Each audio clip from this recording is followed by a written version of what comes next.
I don't know if you guys have noticed, but Call of Duty is in the middle of an existential crisis. Their community has been up in arms for years, but haven't had anywhere else to look in the AAA space to give them that FPS fix they so greatly desire. But wait, what's that over there?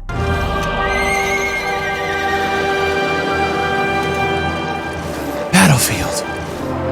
What's up, motherfucker? Battlefield 6 being as good as it is and putting up the numbers that they have during their recent open betas has put Call of Duty on notice this year. And as much as Activision leadership wants you to believe that Call of Duty is too big to fail, it's clear by the most recent Call of Duty announcement that this is far from the truth.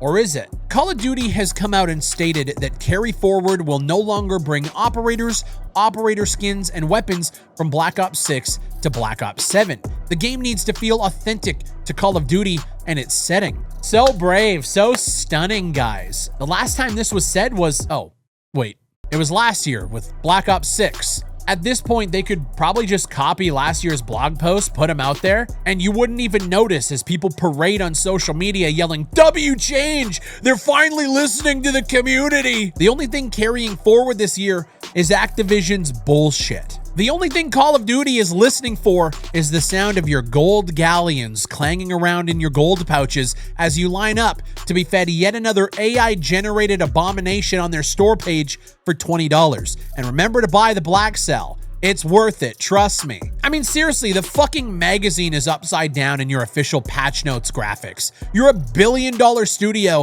and this graphic most likely had to pass through several employees who apparently think bullets load directly from the floor. Now, that's just low-hanging fruit I wanted to slide in there because it just fucking irks me. We really should be talking about the fact that every year Call of Duty decides to reinvent movement like they're building the wheel for the first time. Slide canceling, bunny hopping, tactical sprint, you name it. And every year, half the community learns to exploit it while the other half just hates it. Call of Duty can't figure out if it wants to be that boots-on-the-ground shooter or Titanfall light. Wait, was that Bobby Draper from The Expanse?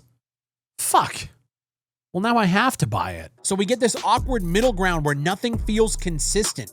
Pick a lane, guys, because right now you're swerving all over the fucking road. And with the introduction of wall bouncing with Black Ops 7, it's just adding to everybody's frustrations. If this game released 5 or 6 years ago, I don't think people would be upset. But I think it's just compounding on people's frustrations that yet another year, it feels like you guys are going against what the community has been asking for. Which brings me to the elephant in the room, and I'm not talking about me. I'm talking about skill-based matchmaking. Nothing says fun Friday night with the boys quite like being thrown into a CDL sweat lobby after a long day of work. Call of Duty has somehow turned casual matchmaking into ranked play without telling you, and the result is half the community sweating bullets while the other half just uninstalls the fucking game like I did. The franchise used to be about dropping in, having fun, maybe hitting a sick clip for a montage pretending you're in FaZe Clan while you throw Linkin Park in the background of a shitty 480p video on YouTube. Now it's about breaking your controller over the dude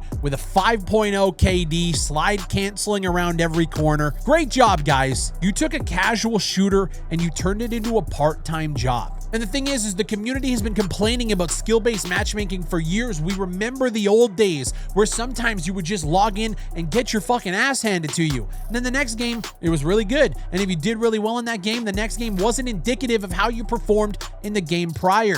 We felt it in the Battlefield 6 open betas. Skill-based matchmaking doesn't exist in Battlefield the way that it does in Call of Duty. And we felt it. There were some games where we'd get our asses kicked. We jump into the next one. We do really well. I would be the top engineer on my team. We're healing tanks. We're getting capture points. And then the next game, it's not like we felt punished for doing good in the game previous. And it felt awesome. And it basically just stamped everything that we have been complaining about for the past decade with Call of Duty. And that's just the gameplay gripes that I have with the franchise. That's not even going into the over-the-top microtransaction monetization. $20 for a skin, $30 for a bundle, Black Cell costs this. Oh yeah, we have an event pass that costs $12. All these skins wrapped with neon colors and anime decals. Remember when a map pack cost like $15 and it actually gave you new content? Now they'll charge you more than that for a gun blueprint that makes your M4 glow in the fucking dark. dark, and people wonder why the franchise is creatively bankrupt. It's because they're too busy counting the dollars they're making off of digital trinkets and not as much focusing on the core game itself. As a game developer myself who is working with a very, very small team and a very small budget, it genuinely impressed me that Call of Duty and all of these studios were able to push out a game every single year. The manpower and the organization that would take to do is something I can't even wrap my head around. They are as well-oiled a machine as humanly possible, but now everybody is starting to see the cracks form with that machine. And now we're going back to back with Black Ops, the same we did with Modern Warfare 3. Do you guys remember the campaign for Modern Warfare 3? It was fucking dog shit. Quality suffers, innovation suffers, but hey, the shareholders are so happy. At the end of the day, a lot of it comes down to burnout. This is franchise fatigue at its all-time high. Yearly releases, overlapping Warzone updates, endless microtransactions.